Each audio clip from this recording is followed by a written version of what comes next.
अरे हिक भर घरे हुका तारी लैला,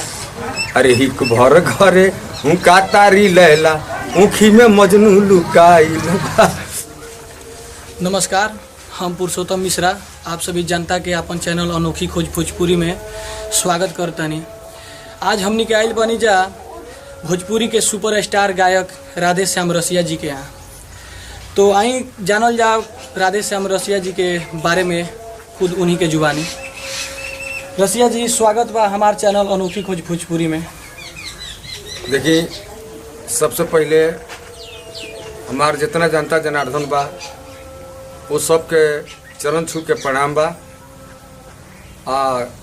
दूसरा ये गढ़ी माई के चरण छू के भी प्रणाम बा, जेकरा आशीर्वाद से ये बड़ा तक आदमी बा। तीसरा अनोखी खोज भोजपुरी ये चैनल के भी चरण छू के प्रणाम बा। रउआ से हमार पहला सवाल ये रही कि रउआ जिसे मान ली भोजपुरी के सुपरस्टार गायक कहे जानी, तो राउर उ खुद के एगो अपन सपना रहे कि रउआ मम्मी पापा के उ सपना रहे? देखी, कहे के मतलब ही बा, देखिए एगो सोच होला। जैसे राउर एगो अनोखी खोज भोजपुरी बा, हमरो एगो सोच बा। जवना गांव में हम बानी, यही गांव में हमार माननीय गुरु जगत बाबा जौन आज नहीं थी, वहाँ के भी देन हमारा ऊपर बहुत। राउर मने भोजपुरी हिट सॉन्ग रहे, उनमें कुछ जनता के तनी गुनगुना देती। कौन मने भेज में कि नॉन भेज में? ना समाज के तौर पे मने ई ना कि हिट्स ना जाए। देखिए, तब आजकल के नया खून जब हाइब्रिड के सारा कहानिये हो गई। जी जी, तो हम क्या बता सकते हैं, लेकिन 2020 में सुनाओ तनी कि इहो गाना हमार तो बहुत गाना सुन लो कि अब 7 आइटम बुनिया झाड़ दे मारे लका चको एकर फुलौना फाट जाई, बंद कर जनरेटर, कितना कोई हजार गाना हमार हिट होई। जी जी, तो कितना गाना हम सुनावत रहे ना लेकिन एगो है नया लोग के सोच पर, इस सोच पर एगो गाना हम गौली हो 2020 में कि आजकल के लव के कहानी, आजकल के लव के कहानी सुनाए भैया सुनाबो तानी। अरे प्यार के मतलब ई का होला, हमारा अब तो बुझाइल बा प्रशांत जी। अरे हिक भर घरे हुका तारी लैला,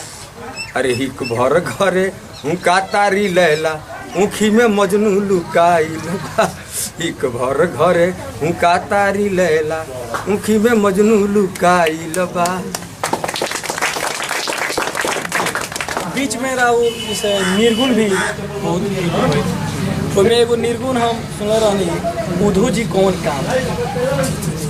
तो निर्गुण के बारे में राउ।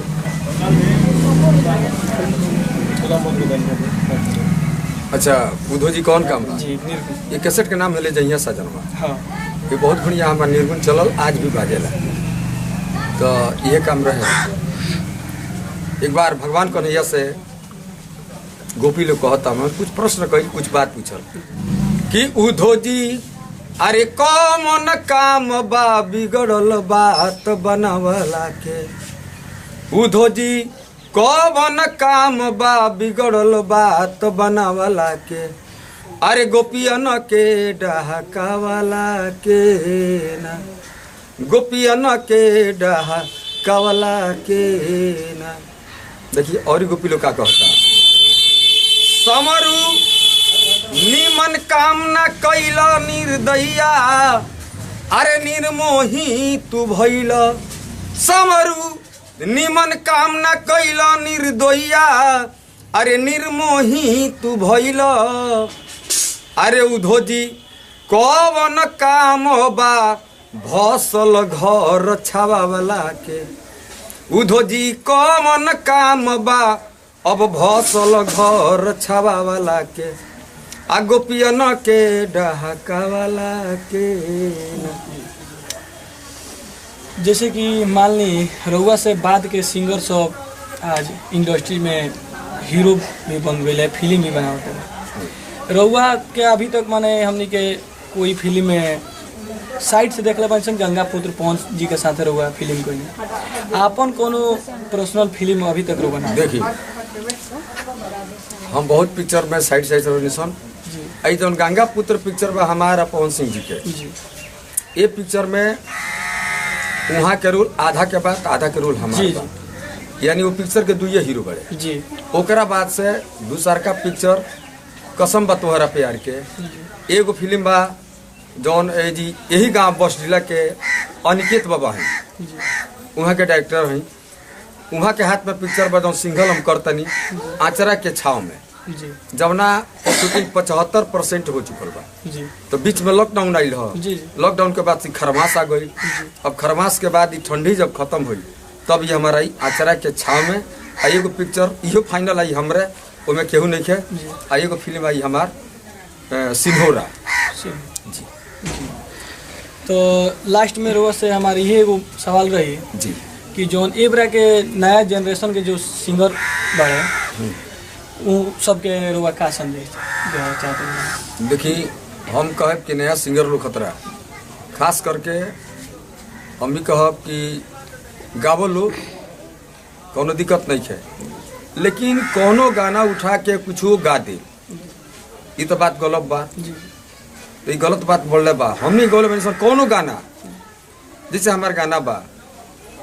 कि कबो चित कबो पट संग हमारे सटा सट एक माने लोग गलत मिला ली हो लेकिन दुअर्थी गीत हो नौका लोग नौका में समझे पुरनका लोग पुरनका में समझे वो एगो पहलवान बा एगो औरत से पूछती है तार पति का कर तो वह कहले भी कबो चित कबो पट संग हमारे सटा सट उ सपाट बैठते रहे कसरत करते रहे तो नौका लोग नौका में ले ली हो और पुरनका लोग पुरनका में ले ली यह बात रहे बाकी कुछ ना नौका लोग गावो तो लोग गाओ लोग आज भी हमारे भाई का पहले सलेश कुमार सागर अब सलेश से भी समझौनी समझा के एकदम ओके कदल बनी ओकरा बाद से हमार जेठ बेटा जिन गावत रहे जकर नाम बा सूरज रंग रसिया उनको के समझौले बनी वो दुअर्थी गीत गावत रहे उनको कैसेट मार्केट में बहुत बढ़िया बात बा आज जे भी कलाकार बा हम ये कहते गाना गावे से पहले उस शौत पर ध्यान दिलो जैसे देखनी ये पताखा बा ये पताखा का मतलब का होला कि पहले समझ ली एगो बात हम बहुत पहले कह दिले बनी रुआ देख ले बुनिया झाड़ी दे में कहले बनी कि कब करिया कपड़ा कबो हनुमान जी के झंडा ना होला ई शायर हमार सुनल है शुरुआत में बोल बनी आज जब समझ में गाना आ जा गाना समझ में वो कबो गंदा ना होला एगो नया दौर चलल बा हमारे के बड़ा ऑफर आवता कि हमार कैसेट बना दी तो हमार प्रचार कर दी तो हई कर दी हऊ कर दी जैसे ए बस्टिला के माननीय श्री मनोज बाबा बानी ये बड़ा ग्रेट में मुखिया हाँ वहाँ का भी आशीर्वाद हमारे ऊपर बहुत बा बहुत ज़्यादा बा तो हम यह कहब कि वहाँ का आशीर्वाद से हालांकि या तो गढ़ी माई बुलाओ तरी ना तो हमारे के मनोज बाबा बुलाओ तनी ना तो जगत बाबा बुलाओ तनी ना तो बोलिया स्थान बुलाओ ठीक बा ना तो थावेली माई के आशीर्वाद बा हाँ हम ही चाहब कि हई तनी जानता जनार्दन बा तनी घुमा दी सबके सब वही खा गए लो सब आदमी बहुत पाकिट रहा तो लगा था पता सब हमार देखी ये गांव के जनता जनार्दन बा मत बनी हो होशियार होके एकदम जनता जनार्दन बा देखिए हमारे गांव में अभी भी बहुत कुछ चीज़ बा जैसे देखी माला ये बाबू के सोच बा लिखल बा महाकाली तांत्रिक जरूर है ठीक बा तो हम कब कि जैसे ये छोटा छोटा बच्चा सन के प्यार बा कि आज के डेट में कि राधे श्याम रसिया के भी बसिया नहीं खसानो खेती ताज़ा कके रखता रसन भले हम कहले सुबह के बसिया ही जाम के खसिया ही हम मानी चाहे मत मानी जबरदस्ती मिंडर इंडिया उठ राधे श्याम रसिया